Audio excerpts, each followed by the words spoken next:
Bienvenue au bureau à bord d'ICRA à Barcelone. Cette semaine, nous avons le plaisir d'accueillir dans notre émission un invité très spécial. Francesco Bruni est italien, il a de beaux yeux bleus et c'est un très grand champion de voile. Bienvenue à bord, Francesco. Merci beaucoup. Francesco, vous êtes ici pour skipper un bateau au championnat du monde des 12 mètres.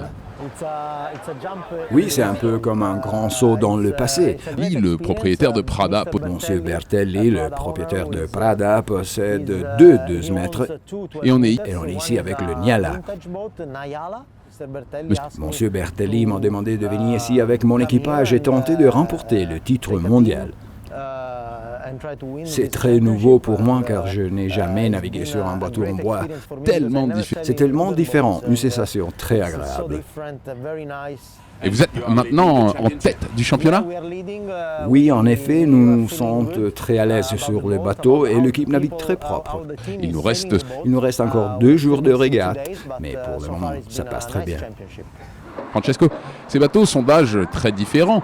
Le plus jeune a tout juste 50 ans, alors que d'autres tapent les 80. Ça donne quoi en termes de différence de performance ? En fait, je suis très surpris parce que je pensais que dans cette classe, il y aurait des énormes différences de vitesse et que le championnat se jouerait là-dessus. Mais en réalité, ce n'est pas le cas du tout.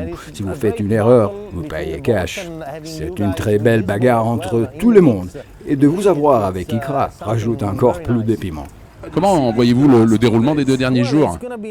Ah bien, ça va être très intéressant parce que l'équipe de France a un bateau plus moderne. Et nous sommes sur un bateau vintage. Mais en réalité, on se rend compte que les performances sont très similaires dans toutes les conditions.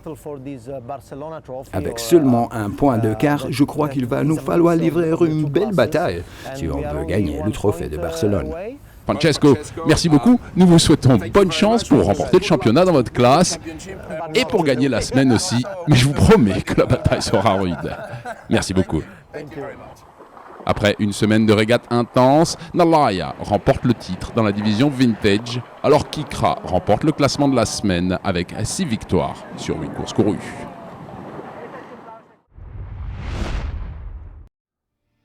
À Athènes en Grèce, le podium des championnats d'Europe des 470 se décide lors de la fameuse course aux médailles qui compte double.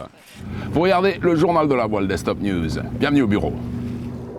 La journée débute avec la flotte des 470 féminins où le titre européen se résume à une bataille entre 2 équipages.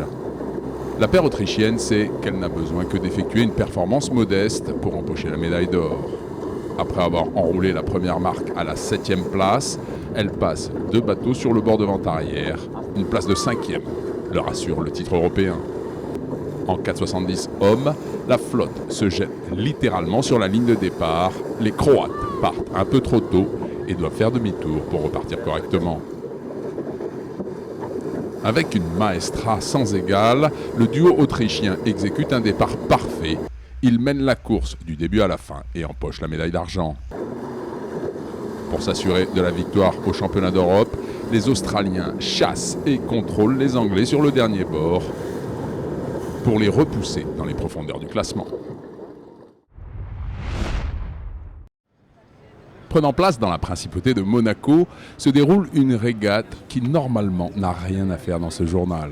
Et pourtant, vous regardez le journal de la voile Desktop News. Bienvenue au bureau. La Solar One Cup est organisée pour promouvoir les énergies renouvelables et aider à la conservation de nos océans. Les équipes arrivent du monde entier afin de présenter leurs concepts et innovations technologiques en participant à une régate pour bateaux exclusivement propulsés à l'énergie solaire.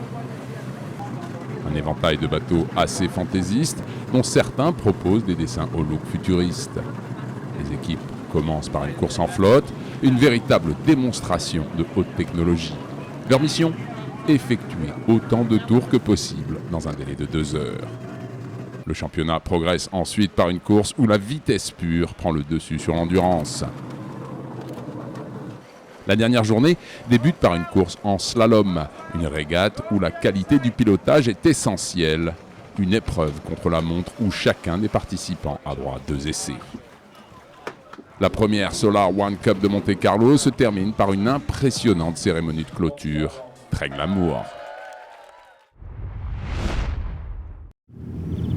Rendez-vous la semaine prochaine, même heure, même endroit. D'ici là, au revoir et bon vent.